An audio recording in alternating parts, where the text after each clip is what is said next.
Hemos estado hablando con él. ¿Cómo estás, Yago? Bienvenido. Encantado. Prevención de crisis, y nos comentabas nos desviamos un ratito del tema, pero es bien interesante este ejemplo que nos ponías a propósito del escándalo de la caballa y los enlatados. Manejo de crisis es precisamente, ¿no es cierto?, lo que hay que hacer. Y nos comentabas un caso puntual. El caso es muy reciente, es un accidente mortal de un niño en Estados Unidos que se le ha caído un mueble de Ikea. Ya. Un mueble... Una marca sueca reconocida internacionalmente, ¿no? Es un mueble que han vendido 60 millones de ejemplares en todo el mundo. Es un mueble de los más comunes. Y se ha caído no por culpa de la marca, sino es por culpa de que los padres muchas veces tienen pereza de anclar el mueble a la pared. Ajá. O sea, a veces se caen con niños y ha fallecido uno. Y aunque los expertos externos... En las instrucciones está totalmente, claro, porque no es la primera vez esperar. que pasa. Y ahora mismo, después de haber vendido 60 millones de ejemplares de ese mueble, IKEA ha decidido retirarlo del mercado, diciendo, aunque pongamos muy bien las instrucciones, no nos hacen caso. Quitamos el mueble. Es una manifestación de responsabilidad social de la empresa. Y estoy seguro, como has dicho antes, que esa reacción que probablemente les haga perder dinero, se lo van a recuperar en valor de la marca. En prestigio. Claro, Así es la reputación, la reputación. En las crisis lo que nos jugamos es saber si me puedo fiar de ellos, si están dispuestos a perder dinero con tal de conservarme. Claro. Y que lo ha hecho, lo de la caballa un poco menos. Buen ejemplo. Muchísimas gracias por compartirlo con nosotros. Hablemos de la visita del Papa, que nos hace muchísima ilusión. Yo tengo que decir que vengo no porque la visita del Papa tenga nada que ver con crisis. Soy profesor de gestión de crisis, me han invitado en la Universidad de Piura a dar este curso, pero siempre he trabajado en muchas visitas papales. Fui el encargado de la visita papal del 2011 en España y luego he seguido en Filadelfia el 15 y en el 16 en Cracovia.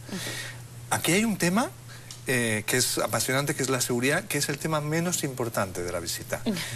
Ustedes tienen muchísima suerte, porque el Papa recibe continuamente invitaciones a ir a los países europeos. Francia, Alemania, Italia, Estados Unidos, España, Reino Unido. Y el Papa siempre ha dicho que no. No quiere ir a Europa. Quiere ir solo a los países que tienen esperanza. Y Perú es uno de ellos. O sea que les miramos con un poco de envidia. De envidia. Qué lindo ese mensaje. Sí, bueno, es un Papa latino además, pero claro, este es un país que ha renovado sus esperanzas además con la clasificación al Mundial de Fútbol. De verdad, porque eso le ha devuelto autoestima al peruano. ¿Qué le puedo decir? Claro, pero eso es muy bueno, es muy bueno. En España lo vemos estupendamente. Vernos en Rusia, ojalá no tengamos que jugar en contra. Ojalá. Ahora, las medidas de seguridad pueden jugar en contra de que sea una visita linda. Bueno, va a ser memorable de todas maneras, pero siempre hay fricciones respecto a querer acceder y las medidas que se tienen que tomar. Claro. Siempre hay los dos intereses, el interés de la policía local, de la policía del Perú, de las fuerzas del orden de Perú, de que todo transcurra con gran tranquilidad, que no haya sorpresas. Y el interés de la Santa Sede, que es que el Papa esté lo más cerca posible de la gente. Lo más cercano. Y entonces son dos intereses contrapuestos. ¿Quién va a ganar?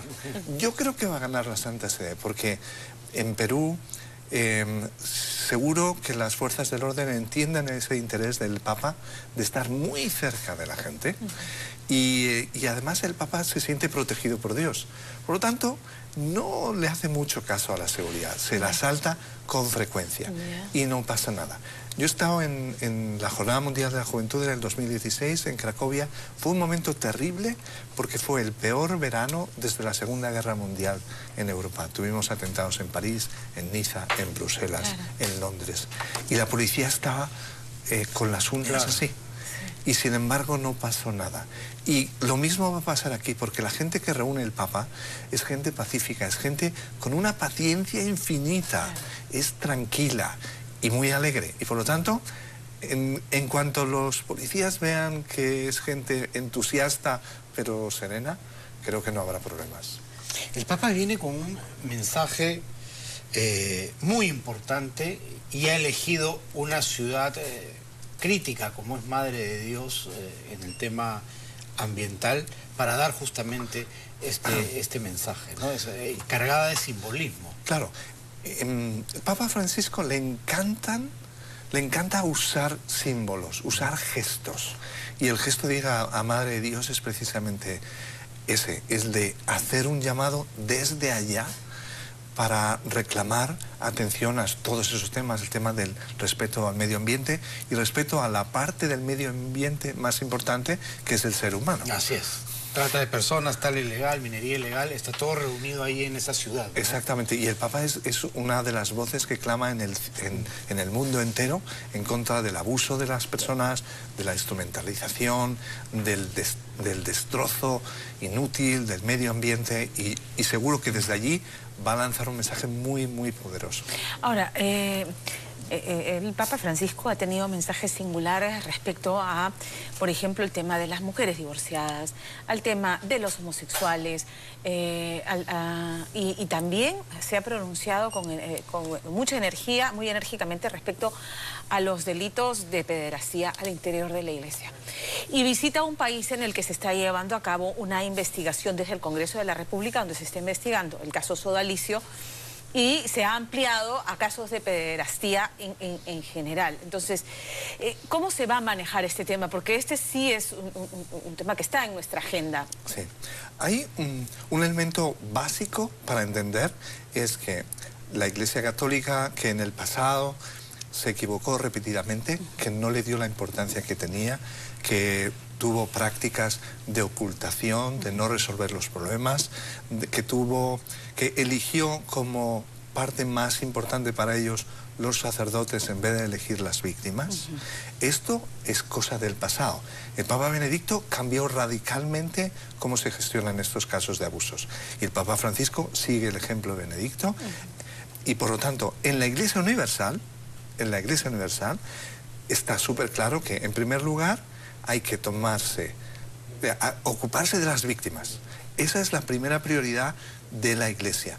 En segundo lugar, que no hay sitio en la Iglesia Católica para abusadores de menores. No hay sitio a la primera a la calle.